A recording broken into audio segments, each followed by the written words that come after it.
My very first car was a Chevy Nova, circa 1970. Now, I bought it in the 80s for $500. I know. So you might think it a little irresponsible of me to drive it home for Christmas from Joplin, Missouri to Sacramento, California. It was fine. Of course, my mother lived in Seattle, so I got to go see her for Christmas too, so I drove it up to Seattle, and it was fine. My brother was visiting her. He was in college in Bozeman, Montana. He needed a ride home, so that's where it got not fine. Let's just say that I got well acquainted with Coeur d'Alene, Idaho.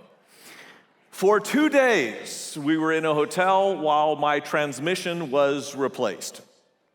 I had $750 to my name. Half of it was now in the transmission. But we got on our way and we're driving along. I'm driving. It is Montana. It is winter. I'm from Sacramento. How would I know that just because the freeway is clear, that the off-ramps are not a long sheet of ice? And my brother all of a sudden said, "Oh, pull off here." He wanted to show me something. So I pulled off. At 65 miles an hour, I didn't quite get to the off-ramp. I was heading for a snowbank, and I cranked the wheel to the right, it went straight. Cranked the wheel to the left, it went straight. I had time to turn to my brother and say, "What do I do now?" He shrugged his shoulders and said, "Not much you can do." It was a long off-ramp, and the entire time, our road trip playlist had hit Rocky. It was the 80s. Dun, dun, dun, dun, dun, dun, dun, dun, dun, dun, dun. I met a nice gentleman there in Montana who was a welder, who, as pity for me, only charged me $50 to weld the 12 holes in my radiator. But we were back on our way. It's now about midnight, 1 a.m. Scott's driving, I'm asleep. And I had this dream that I was spinning in circles. He hit black ice, and I woke up in time to see my Nova hit the concrete embankment in the center and send us spinning.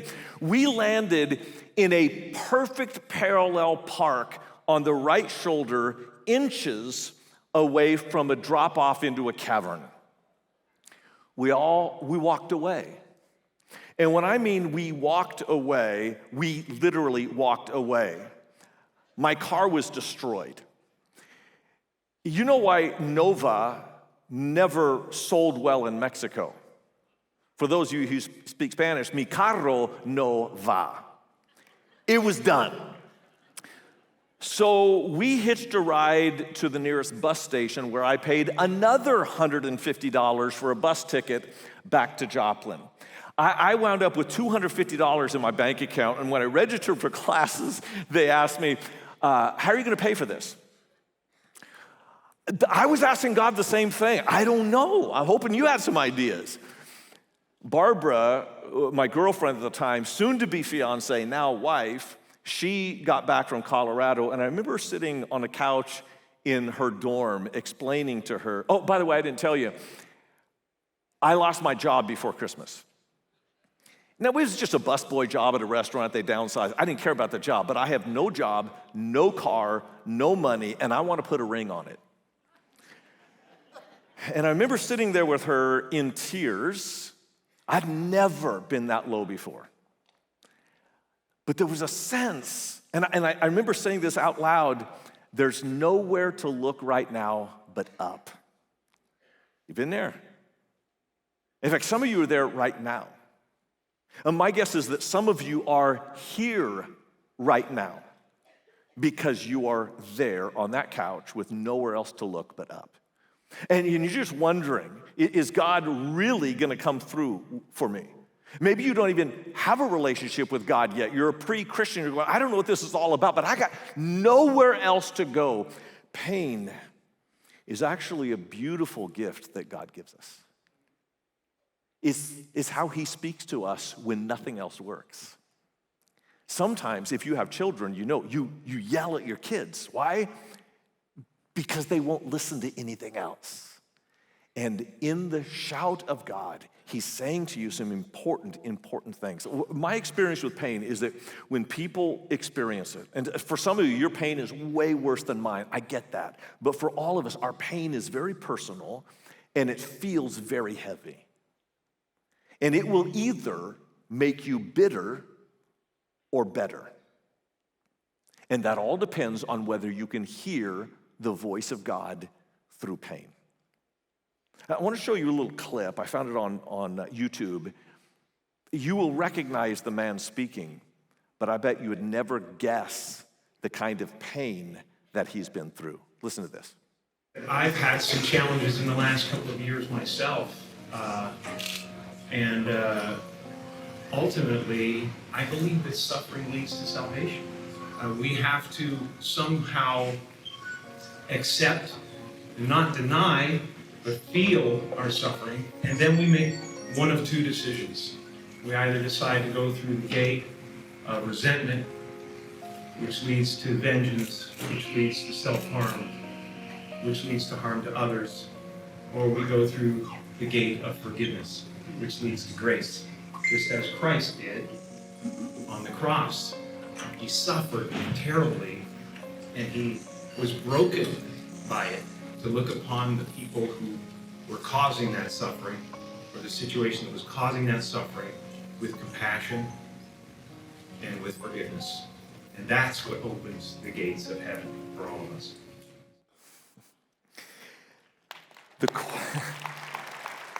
The question for us today, and this is the big question that I want to ask through the whole message. Can you grow through what you're going through? And if you can, then suffering won't make you bitter, it will actually make you better. And often when we're suffering, we feel like, I'm the only one going through this. You know it's not true, but you feel it. And I just want to remind you that the Bible itself is a catalog of our heroes in the faith who went through deep and desperate pain. There is literally nothing you're going through right now that someone in the Bible didn't go through. And if you can see how they walked through it, that they grew through what they're going through, then you'll see there's a path for you. For example, and this is the deepest pain I think that anyone can experience, is the loss of a child. Who in the Bible was the first person to ever lose a child? Do you know? It was actually Eve. Adam and Eve experienced the loss of a child in the most painful way. Their son, Cain, murdered his brother, Abel. Some of you have been cheated on, and you think, it's devastating. The feeling is embarrassing, it's angering, it's frustrating. Do you know there's a whole book of the Bible about a man whose wife cheated on him multiple times, and God told him, you need to be faithful to her. The book and the man is named Hosea. Now, not everyone who is single is lonely, but many are. And if you are single and lonely, in fact, over 50% of American adults are single, and many of them lonely, there's a man who can relate to you. His name is John the Baptist. And in the desert, he felt what you are feeling right now. We have immigrants among us. They tend to try to fade into the woodwork because they don't feel like they are seen or can be seen. But if you're on one of our campuses or watching online and you're an immigrant, do you know who was an immigrant in the Bible? One of the most famous heroes of the faith. He was the father of the Jewish nation and the father of the Christian faith and the father of the Muslim faith. His name is Abraham. He knows what you're going through. Anyone feel isolated? Noah felt that the entire time he was building the ark, laughed at by his friends. Anyone widowed? Oh, there's a lot of widows in the Bible, but there's a whole book about a widow called Ruth. Anyone caught in a sexual sin? Man, that shame runs deep. And King David knows exactly how you feel. Any of you have a difficult blended family? I know, they can be confusing and difficult and chaotic. I promise you, yours was not worse than Joseph's. Joseph's half-brothers threw him in a pit and then sold him into slavery. How about that? Anyone have difficult in-laws? Don't raise your hand. They could be watching. Your in-laws are not more difficult than Jacob's father-in-law, who cheated him in business time and time and time again. One of the most difficult things to go through, and it's like nobody else sees it, is a miscarriage. It's a hidden hurt. But Bathsheba knows exactly what you're going through because she couldn't share her pain either. Some of you are trying desperately to get pregnant. I have couples that are dear to me and they're struggling to get pregnant. And they don't know how to deal with this barrenness. But Sarah, for decades, felt the pain of barrenness. Even worse, I don't know how to even think about this. How many in our presence have been sexually abused by rape? You know, Dinah experienced the same thing, raped by a stranger. And she became a hero of the faith. Many right now are struggling with depression.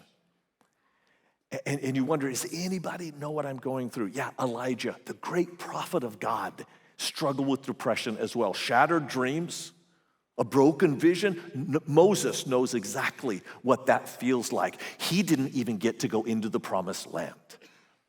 Are you struggling with an illness that is, it's debilitating? Yeah, so did Timothy. Paul had to tell him to take care of his gut because he was having intestinal problems. Anyone bullied?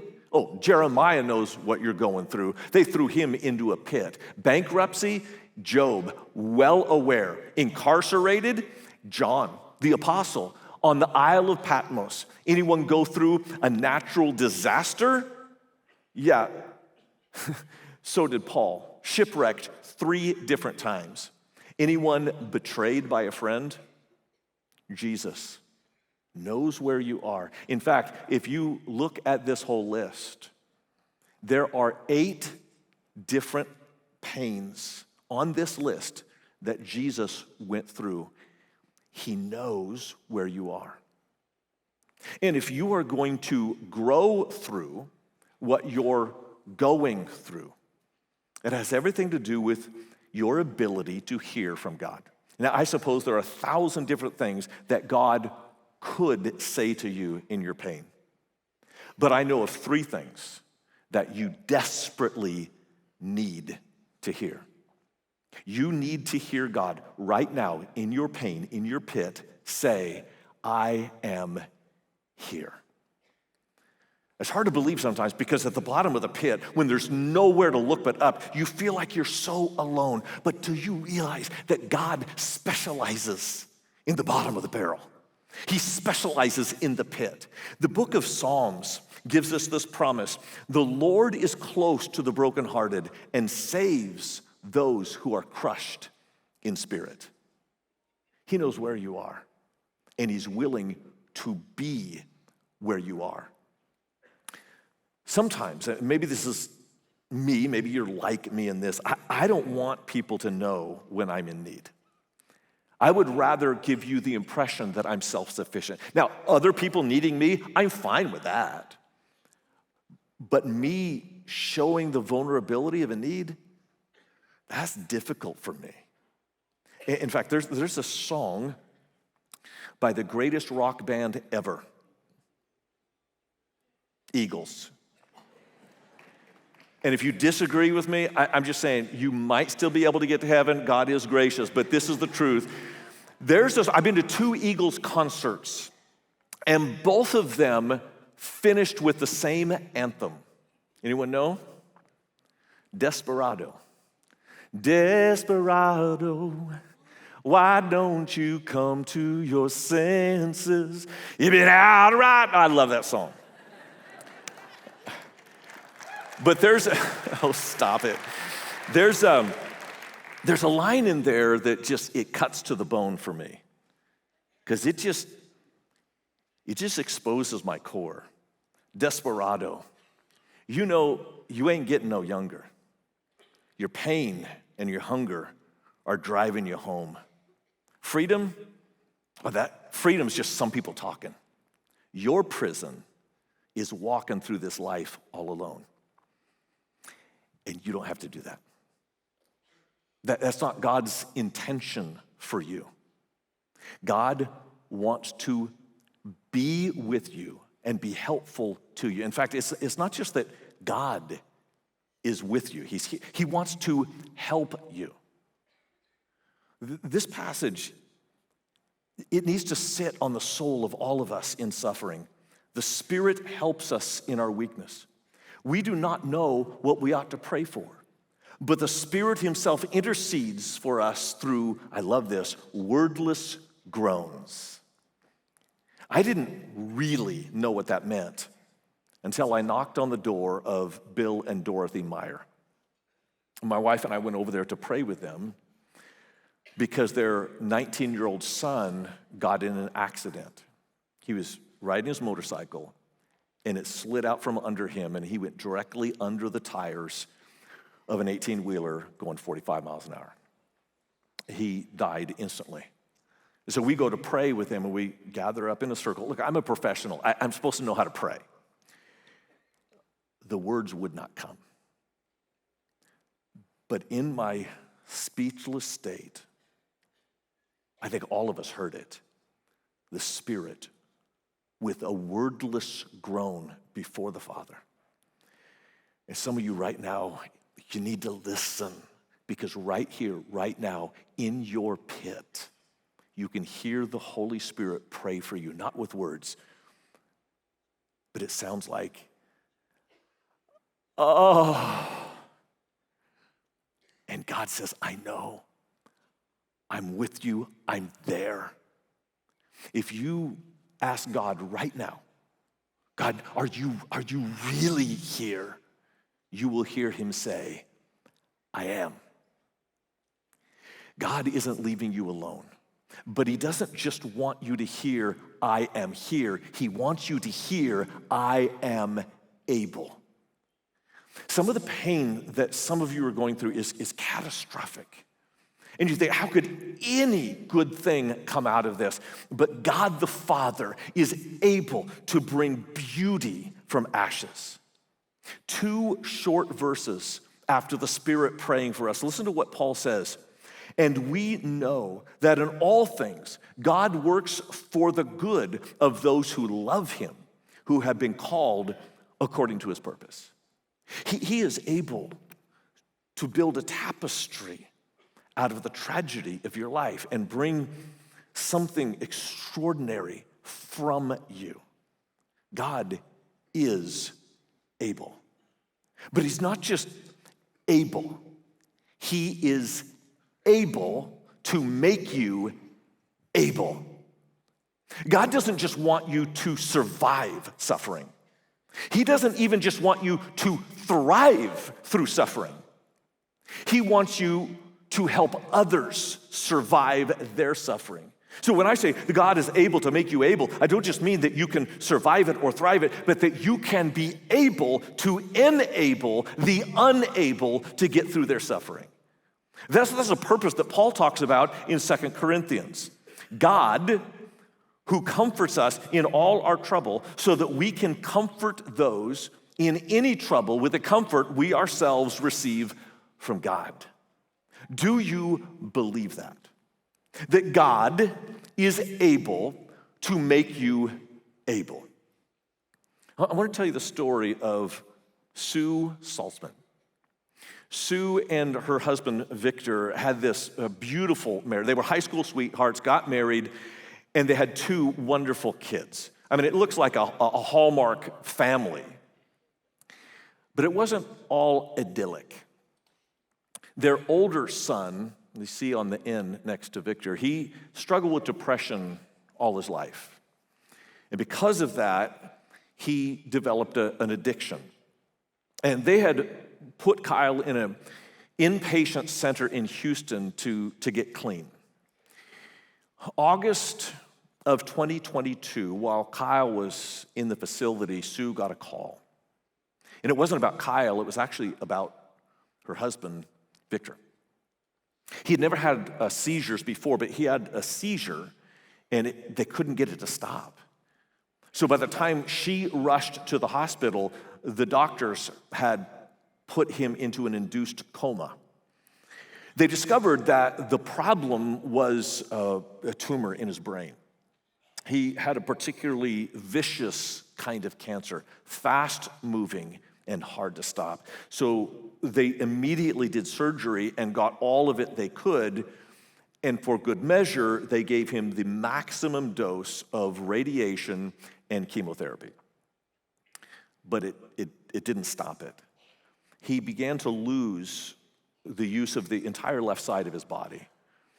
At Christmas of 2022, Victor said, I want Kyle to be with me, his oldest son. They pulled him out of the treatment center, and he came and lived with them at home. When he walked in, he saw his dad in a walker. That's not a Merry Christmas. They were all looking forward to January because their youngest son, Chad, was going to have a baby. And it would be the first grandchild, and everybody wanted to see this baby. And Victor said, I want to live as long as I can for my grandson. So he submitted to a second surgery. It was unsuccessful. And Kyle stayed living with him through all of this. It was June 9th of 2023. The doctors sent him home for his final days. That was a Friday. By Tuesday, the death rattle had started, and within 1 week, on June 14th, Victor passed away. Painful. After the funeral, which was here at CCV, it was a week to the day, actually. Kyle had stayed so he could help his mom after the death of her husband. She needed some groceries, and Kyle said, I'll go get the groceries. I just need to take a shower first. So he goes into shower, and Sue noticed he was taking too long. And so she knocked on the door, and he didn't answer, so she tried the little key and couldn't get it open. Called the neighbors, they couldn't get it open. Called her younger son, who was a police officer. She said, Mom, kick the door down. So they broke the door down, and Kyle was laying out. He had overdosed, trying to self-medicate, and he didn't know that the drug he was taking was laced with fentanyl. So Sue, within 3 weeks, buried her husband and her oldest son. I don't know how to describe that kind of suffering, but Sue did not have to suffer alone. Her first call was to the lead of our special needs ministry here. Laura and her team came right over. Her second call was to our missions team. She volunteered with both of those, and they rushed right over. And she wasn't alone. 3 months after burying her husband and her son, the missions team gifted her a lifetime bucket list item for her. She wanted to go to Bulimbu. It's one of our prized partners in Africa, in the country of Eswatini. And so she packed her bags and went on this mission trip. And God, he was just so kind. Even in your pain, God is kind. And several things that God had them do on the mission field were handcrafted for Sue. For example, the missionary said, we want you to visit these 2 homes, one for teen boys, one for teen girls who are drug addicted. And Sue, by telling her story, it's in the telling of her story that Sue realized she's hearing the voice of God. I am able to make you able. And her story enabled others who didn't have the strength of God that she did. They also asked that the team would go and visit these shut-ins, people that are bedridden. And while the team could minister to those in bed, Sue could minister to the caretakers because she knew the pain of that. And then God gave an Easter egg that's just God is spectacular. It might seem like nothing to you, but they asked Sue to unpack the suitcases of all the medical supplies that they had taken over. Guess what Sue did for numerous other trips going to Bulembu? She packed the suitcases of medical supplies meticulously to get all that they could. And now she's unpacking it and realizing the full circle that God had taken her on. And during one of her devotions, she ran across this passage from Isaiah. You will keep in perfect peace those whose minds are steadfast because they trust in you. And what Sue discovered is that in sharing the story of her pain, she wasn't just healing others, she was hearing the voice of God say, I'm here, I'm able to make you able. Her pain was still there. But when your pain finds a purpose, you look different. And I want you to see what Sue looked like. Still has the pain, but it now has a purpose. And this is Sue with the kids of Bulembu. If you zoom in, look at her face. That's a woman in pain, but still has the joy of the Lord because she went halfway around the world to realize that the most peaceful place on earth was not Bulembu, like the team said, but is the heart of God, who is eternal and everywhere. And if you can hear his voice, you can find that peace. So for you who are struggling right now, you're on that couch where I was so many years ago. And I don't know what your pain is, but it's in the Bible somewhere. There's not a pain behind me that some of you are not going through right now. It could be a blended family that's struggling, or maybe you're widowed, or a sexual sin you just got caught in.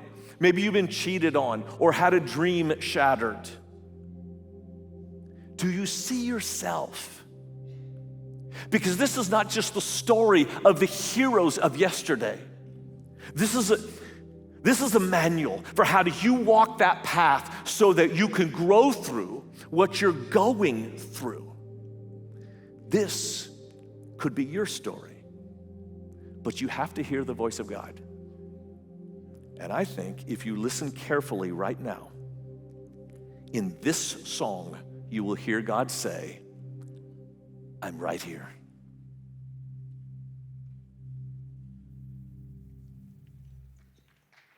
Time, I felt that before.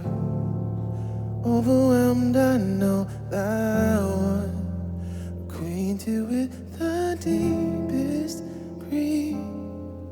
Ages, when your heart skips a beat. When peace becomes fleeting, I know what you're feeling. I'm here.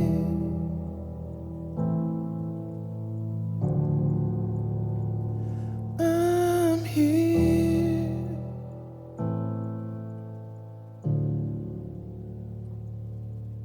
Weeks I've carried that weight. Been despised and rejected.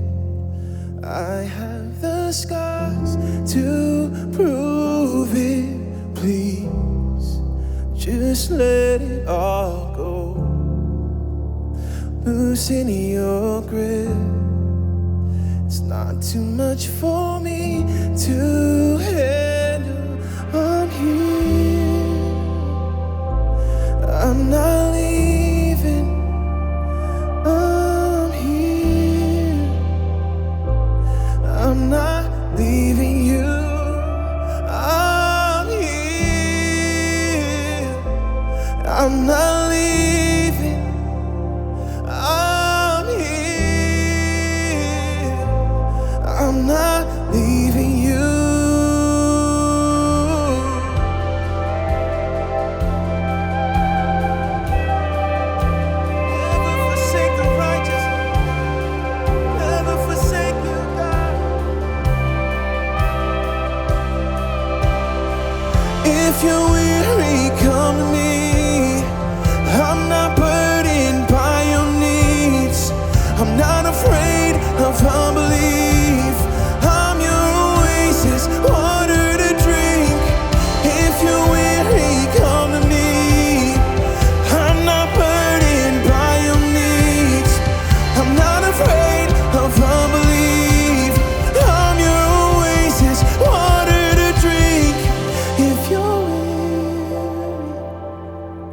If you're tired, if you're broken, I'm here. I'm not leaving. I'm here. I'm not leaving you. I'm here. I'm not leaving. I'm here.